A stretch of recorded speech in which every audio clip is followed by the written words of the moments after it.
श्री स्वामी समर्थ. जय जय स्वामी समर्थ. चला तर मग आज आपला विषय आहे, आपण रोज संध्याकाळी देवासमोर दिवा लावत असालच किंवा तुम्ही दिवा लावत नसाल तर हे उपाय रोज संध्याकाळी करायचा आहे.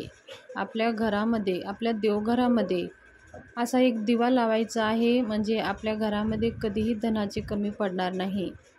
बघा, आपल्या घरामध्ये एक देवघर पाहिजेच. ज्यांच्या घरामध्ये देवारा नसतो तिथं घरामध्ये सकारात्मकताचं वातावरण कमी राहतं.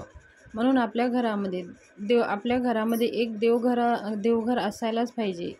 आणि देवघर जर असलं तर देवांची दररोज पूजा झाली पाहिजे. रोज सकाळ संध्याकाळ दिवाबत्ती जरूर करायची आहे.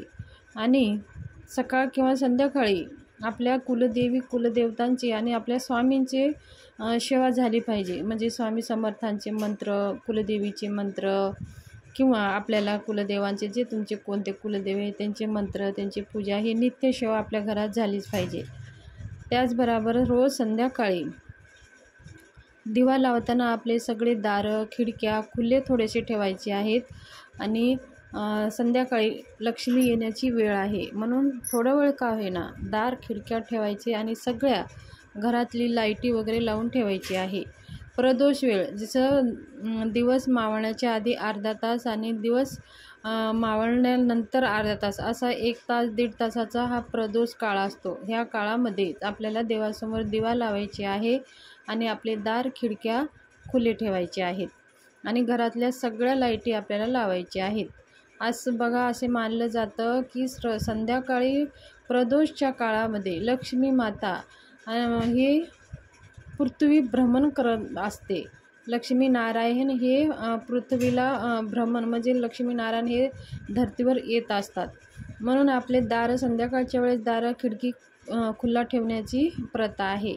म्हणून आपण दररोज संध्याकाळी दिवा लावताना दारं खिडक्या सगळे खुले ठेवायचे आहेत आणि घरामध्ये सगळ्या लाईटी चालू करायच्या आहे आणि घर आपलं सगळं नीटनेटकं करून ठेवायचं आहे.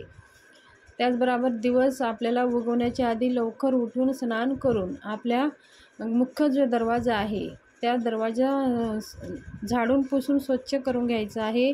जमत असेल तर एखादी छोटीशी छानशी रांगोळी काढून आपल्या उंबऱ्याची पूजा करून घ्यायची आहे.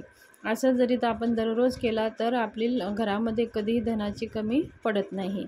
लक्ष्मी माता येण्याचा मार्ग म्हणजे मुख्य दरवाजा उंबरा, इथूनच माता लक्ष्मी घरात प्रवेश करत असते. उंबऱ्याची पूजा केल्याने माता लक्ष्मीचं स्वागत केल्यासारखं होतं.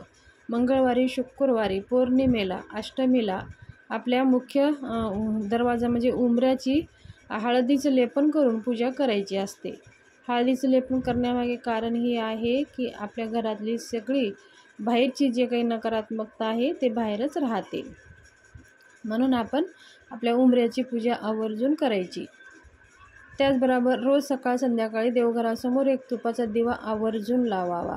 तुपाचा दिवा लावल्याने घरामध्ये सकारात्मकताचं वातावरण राहतं.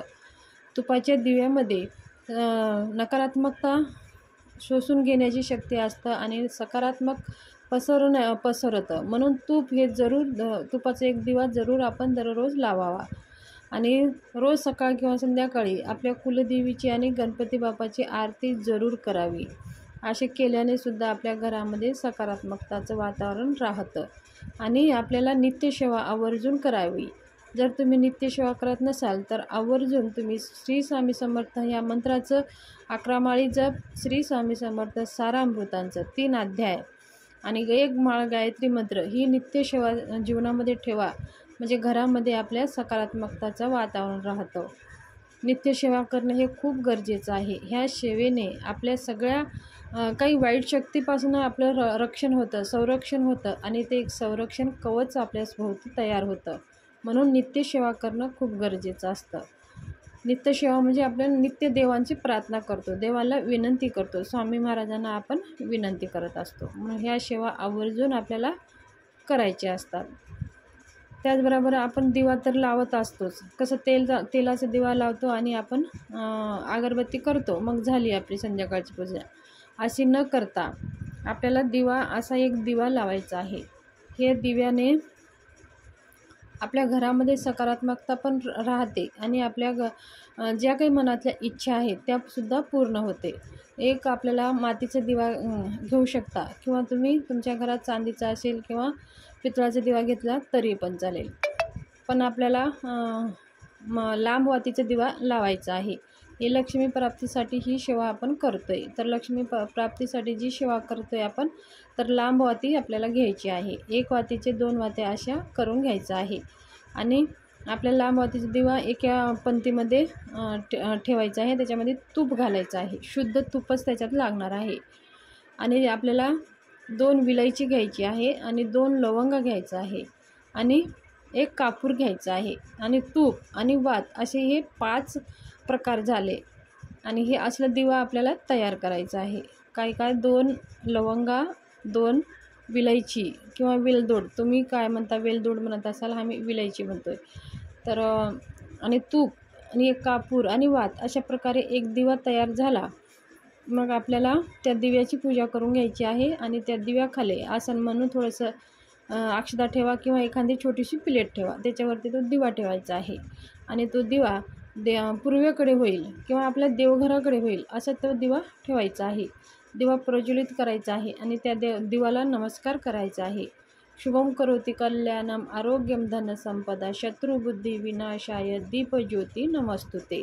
हा मंत्र म्हणून त्या दिव्याची आपल्याला पूजा करून घ्यायची आहे. मग आपल्या ज्या काही इच्छा आहेत त्या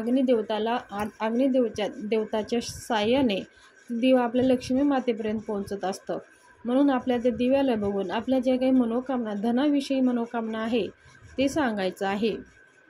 कारण त्या दिव्यामध्ये आपण विलायची आणि वेलदोडा आणि लवंगा त्याच्यात टाकलेल्या आहेत आणि त्या लवंगा आणि विलायची हे माता लक्ष्मीला अत्यंत प्रिय आहेत.